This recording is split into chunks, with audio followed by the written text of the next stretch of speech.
போனார். உடனே போய் எப்படியாவது ஒரு தலைவர் பதவி கிடைக்குமான்னு, ஏன்னு கவர்னர் இந்த தமிழிசையெல்லாம் போய் உட்பட கேட்டாங்க அப்படின்னாங்க. இதுக்கிடையில ஏதோ ஒரு ஒரு பேசும்போது தான் போய் அமித்ஷா மேடையில் வார்ன் பண்ணார். இதுக்கு முன்னாடி உங்களுக்கு ஞாபகம் இருக்கும். இப்போ இன்னைக்கு பத்திரிகையாளர் சந்திப்பில் கூட கேட்கும்போது என்ன மாட்டி விட பார்க்குறீங்களான்றபடி மிரண்டு போயிட்டு தமிழிசை.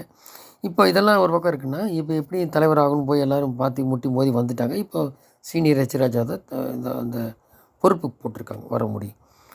இந்த மாதிரி போய்ட்டு இருக்கும்போது ஒரு அரசியல் விமர்சகர் என்ன சொல்கிறாருன்னா, காது முளைக்கும் அப்புறம் கொம்பு வரும் அப்படிங்கிறாரு. அந்த எடப்பாடி குலதல்ன வாழை, அவரை முட்டுறதுக்கு கொம்பு, அண்ணாமலைன்ற கொம்பை கொண்டு தான் முட்டணும். இப்போ அதுக்கு அப்படி பண்ண போது தான் இப்போ பார்த்தீங்கன்னா மயிரிழையில் டெபாசிட்டு வாங்குற அளவுக்கு தான் கோயம்புத்தூர் வந்தது.